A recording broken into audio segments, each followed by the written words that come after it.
जब हमारे दिमाग में किसी चीज़ को लेकर क्लैरिटी नहीं होती है तब हम आए गए हर किसी की बात मान लेते हैं और इसी कारण हम ये नहीं समझ पाते कि आखिर हम क्या चाहते हैं। इसलिए चाहे आपकी ज़िंदगी की छोटी सी बात क्यों ना हो, लेकिन उसके फैसले आपको खुद लेना चाहिए। अगर आप फैसले लेने से डरते हैं या आप अपनी ज़िंदगी के फैसले नहीं ले पाते हैं तो इस कहानी को पूरा ज़रूर सुने। एक बार की बात है, एक दुकानदार था जिसकी अगरबत्तियों की दुकान थी। उसने अपनी दुकान के बाहर एक बोर्ड लगाया हुआ था जिस पर लिखा था, हमारे यहाँ सुगंधित अगरबत्तियाँ मिलती हैं। आते जाते लोगों की नज़र जब उस बोर्ड पर पड़ती तो वह तुरंत दुकान में जाते और अगरबत्तियाँ खरीद लेते। इस तरह दुकानदार की दुकान बहुत अच्छे से चल रही थी। एक बार एक व्यक्ति दुकानदार की यहाँ पहुँचा और बोला, भाई साहब, आपने अपनी दुकान के बाहर क्या बोर्ड लगाया रखा है? दुकानदार बोला, क्या मतलब? मैंने तो यही बोर्ड लगाया है कि हमारे यहाँ सुगंधित अगरबत्तियाँ मिलती है और इसमें क्या गलत है? व्यक्ति बोला, मेरे कहने का यह मतलब है कि अगरबत्तियाँ तो सुगंधित ही होती हैं, तो बोर्ड पर सुगंधित लिखवाने के क्या ज़रूरत थी? तो आपको अपने बोर्ड पर यह लिखवाना चाहिए कि हमारे यहाँ अगरबत्तियाँ मिलती हैं। दुकानदार को उस आदमी के बात में दम लगा, इसलिए उसने अपने बोर्ड में से सुगंधित शब्द हटा दिया। अब उसकी दुकान का नाम हो गया था, हमारे यहाँ अगरबत्तियाँ मिलती हैं। कुछ दिनों बाद उस आदमी की दुकान पर एक दूसरा व्यक्ति आया। व्यक्ति बोला, अरे भाई जी, आपने क्या बोर्ड लगा रखा है? दुकानदार बोला, ठीक तो है, हमारे यहाँ अगरबत्तियाँ मिलती हैं।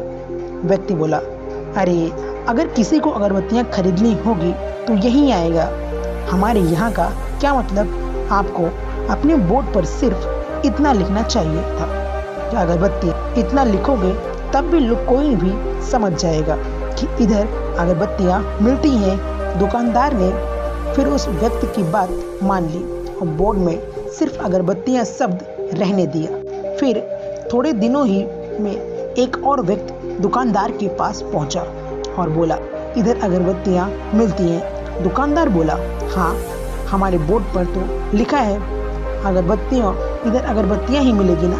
व्यक्ति बोला, आप सभी जान चुके हैं, आपको क्या ज़रूरत है बोर्ड पर कुछ भी लिखने की? अब आपकी दुकान इतनी चलने लगी है, मेरी मानो तो आप ये अगरबत्तियाँ नाम ही हटा दीजिए। ऐसा कहते हुए वो हंसते हुए चला गया। दुकानदार सोचने लगा, क्या सचमुच मेरी दुकान इतनी अच्छी चल रही है कि मुझे नाम की ज़रूरत नहीं है? ऐसा करता हूँ, मैं बोर्ड ही नहीं लगाता, बाकी दुकानदार को भी पता चलेगा मुझे नाम की कोई ज़रूरत नहीं है। वैसे तो भी शेक्सपियर ने कहा है, नाम में क्या रखा है। ऐसा सोचते हुए उस व्यक्ति ने अपने बोर्ड से अगरबत्तियाँ शब्द भी हटा दिया।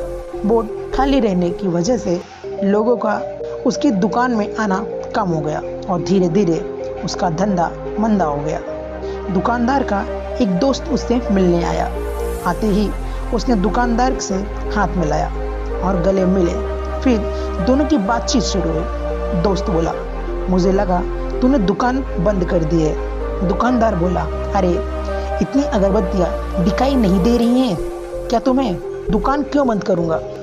हाँ, पर आजकल धंधा थोड़ा मंदा चल रहा है। दोस्त बोला, जब मैं तुम्हारा दोस्त हूँ, मुझे लग सकता है तुमने दुकान बंद कर दी है, तो बाकी सबको भी लग सकता है। तो दुकानदार बोला, तुम्हारा कहने का क्या मतलब? दोस्त बोला, तुमने बाहर बोर्ड पे कुछ भी नहीं लिखवा रखा है, कैसे पता चलेगा कि यहाँ अंदर क्या बिकता है और क्या नहीं? इसी कारण तुम्हारा काम मंदा चल रहा है। अपनी दुकान के बाहर एक बोर्ड लिखवाओ, हमारे यहाँ सुगंधित अगरबत्तियाँ मिलती हैं। ऐसा सुनते ही दुकानदार सोचने लगा, अरे यह तो मैंने पहले भी लिखवा रखा था, लोगों के कहने पर मैंने जाने क्या क्या कर बैठा। दुकानदार बोला, तुम ठीक कहते हो, मेरे काम का ठीक से ना चलने का कारण यही है, मैं हर किसी की बात सुन लेता हूँ, मैंने खुद अपना ही नुकसान कर लिया। दुकानदार ने दोबारा दुकान के बाहर बोर्ड लगवा दिया, हमारे यहाँ सुगंधित अगरबत्तियाँ मिलती हैं, और फिर से उसकी दुकान चलने लगी। दोस्तों, इस कहानी से हमें यह सीख मिलती है कि जो हमें हमारे लिए सही लगता है हमें वही करना चाहिए।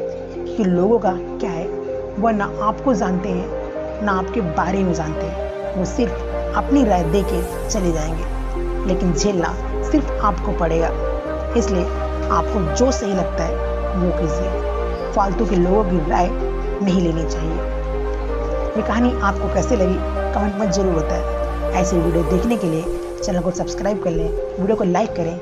मिलते हैं नेक्स्ट वीडियो में, तब तक के लिए धन्यवाद।